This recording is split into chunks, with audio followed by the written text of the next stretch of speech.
Damon Burton has built a thriving business helping companies drive traffic to their products with his proven SEO strategies. In this episode, he gives you the secrets to how he built his business with organic content strategies and how you can implement the same and get results fast. Enjoy this interview part 2 with Damon Burton. So Damon Burton is a leading authority on SEO, and you built an internationally successful search engine optimization company through the very strategies that you teach and that we're going to talk about. You've optimized websites for Inc. 500, 5,000 companies, NBA teams, businesses featured on Shark Tank. You've been featured in Forbes, Entrepreneur, BuzzFeed, USA Weekly, and an endless list of podcasts and SEO industry websites.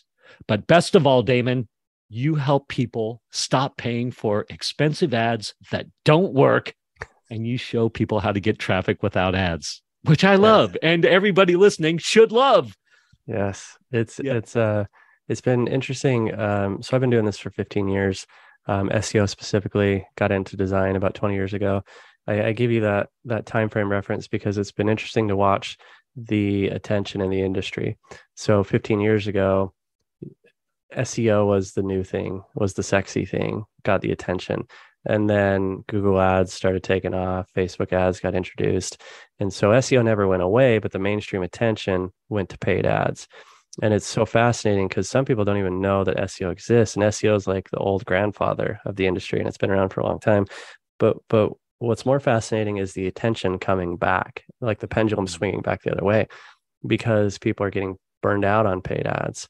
People are sick of the politics and the red tape and the compliance with paid ads. They're getting exhausted with ad accounts getting shut down, with increasing cost per click. And so it's been really fascinating to see things kind of burn out on the other side, which then by process of elimination is drawing a lot of attention back to SEO. Yeah, that's cool. That's fun. That's fun for you because you're in it. I mean, you're in it. That's your thing. That's your bag, baby. Mm-hmm. Yeah.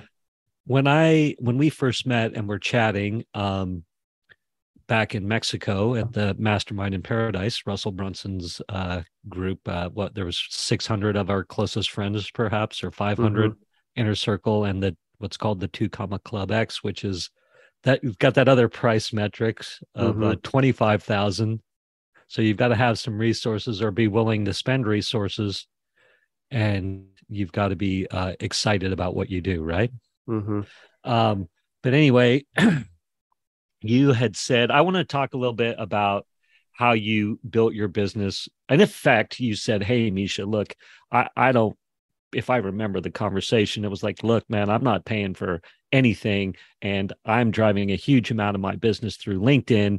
And these are the type of posts I do. And again, anybody listening right now or watching, go to Damon's LinkedIn, and you can see what you're up to and how you give and these things. So again, it's LinkedIn/Damon Burton, no dots in there. If you're going to follow on Facebook, Damon.Burton, and love your Facebook. It's so fun to watch just your journey, your family, just have super fun, engaging content. So anyway, what was I going to say? Oh, you're like, hey, I thought what was compelling about what you said at that time was like, I add so much value and it pisses people off.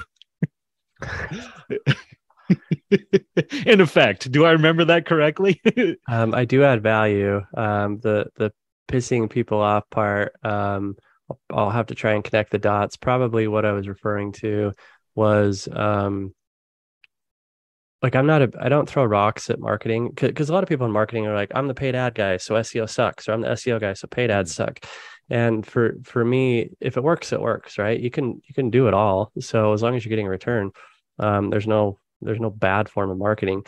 Probably what I was referring to is the time I do throw rocks is usually at my own industry.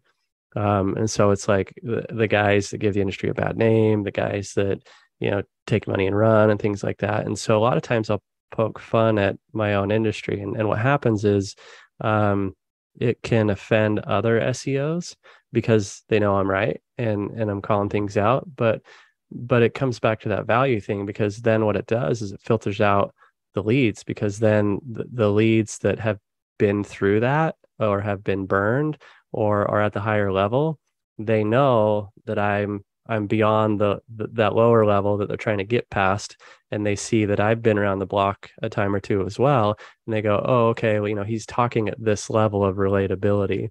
So that's probably what I was referring to.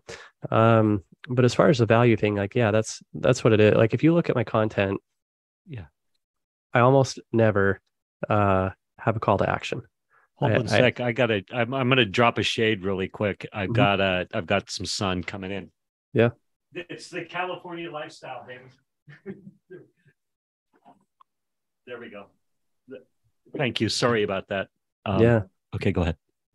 So if you look at my content, you'll notice that I almost never have a call to action. I would imagine out of 100 posts, 99 of them do not have a call to action. And it's intentional for two reasons. One is these platforms don't want you taking the attention off of them. So as soon as you put on an external link, they're going to devalue the visibility of that post because they don't want people seeing it, because they don't want people leaving. Even a lot of people will be like, well, what if you put see the link in the first comment below? Like, they get that. Like, that thing's been burned out for a year or two. So if you keep your content native to the platform, it's going to give it more visibility. But the other reason I give value first is because we've all seen those posts where it's like, hey, I'm going to give value, just kidding, bait and switch, buy my thing. And so we get burned out on that, and you lose credibility when you do that, because you set them up and then you took something from them. And so if you just give only, then over time, what happens is I am no longer an SEO guy to consider. I am the only SEO guy. So when you continue to give value, it just filters out all the other competition. And probably 5 out of 7 days of the week, I get tagged in a post on social media when somebody asks about SEO. And nowadays, I'll walk you through how I structure my posts here in a minute, but I've been doing this so consistently now that now it's creating like a butterfly effect, where the majority of the people that tag me, I don't even know, because it's created such a precedence in other people mentioning me, and then those people follow those people, and it creates a compounding effect. So when I post, here's my strategy on LinkedIn. You're going to have to tweak it for different platforms, but here's how I distilled it down to LinkedIn. So I go with LinkedIn because my consumer is B2B. LinkedIn is a B2B platform. My ideal buyer is savvy. And so they want insights and data, and validation. And I can't do that on as well on Instagram, where it's pictures versus context, readable text.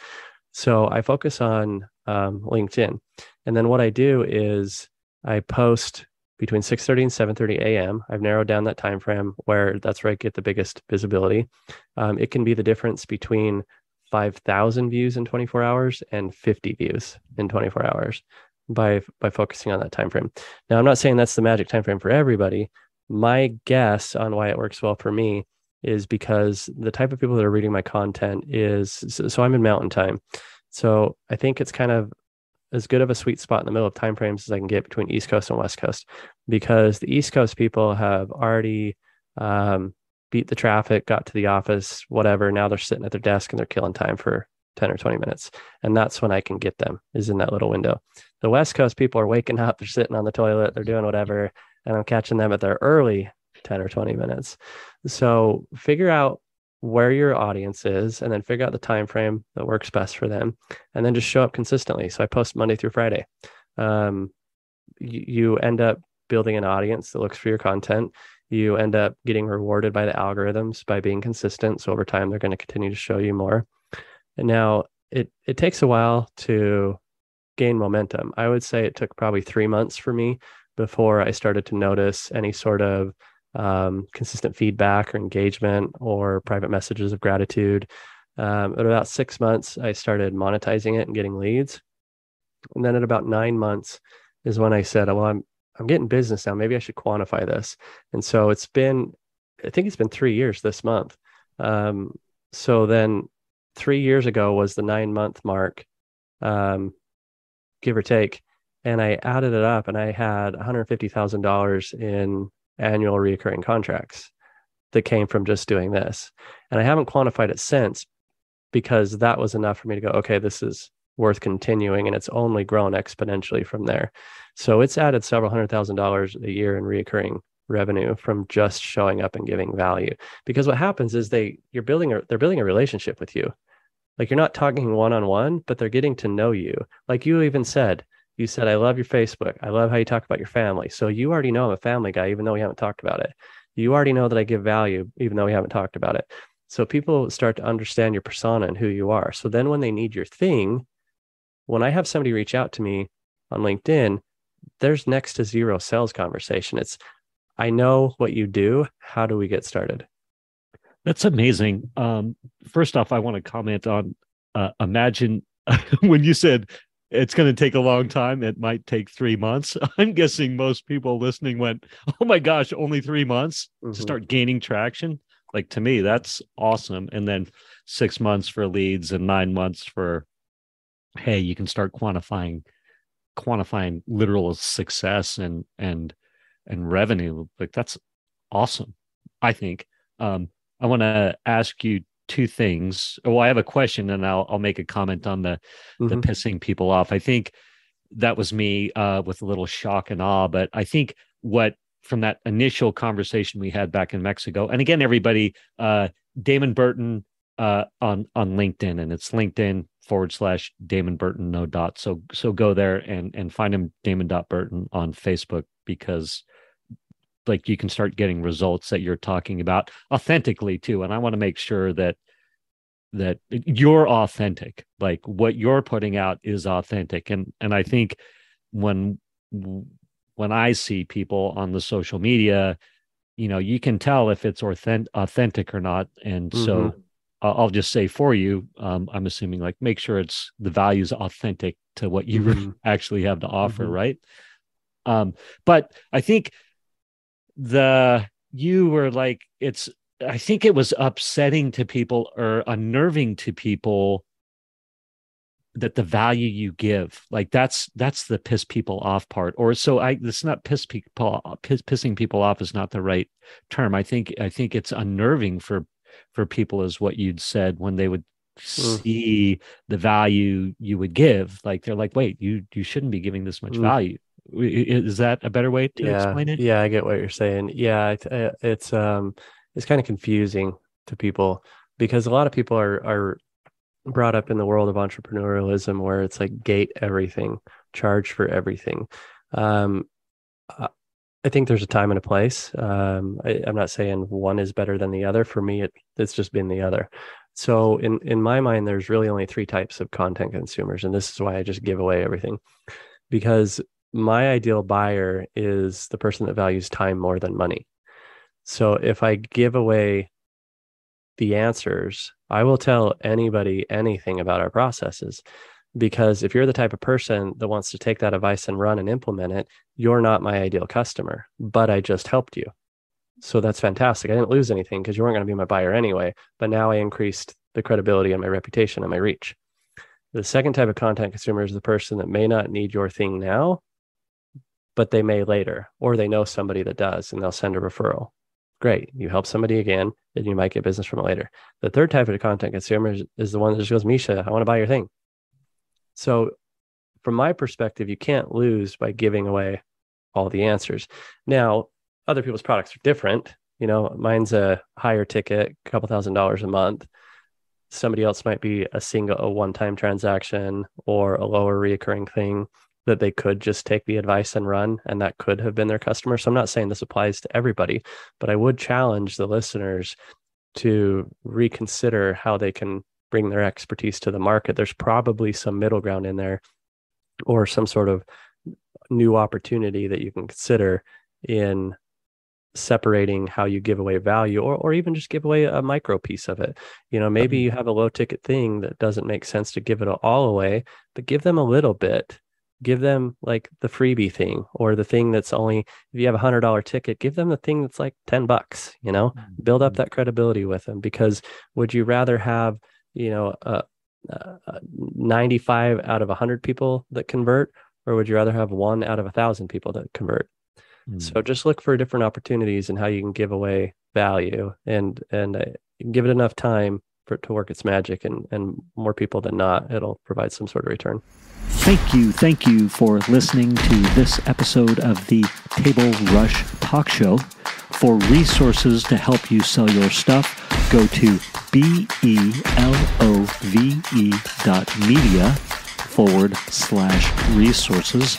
That's belove.media/resources. And be sure to subscribe, comment, 5-star, and share. Thank you again for listening.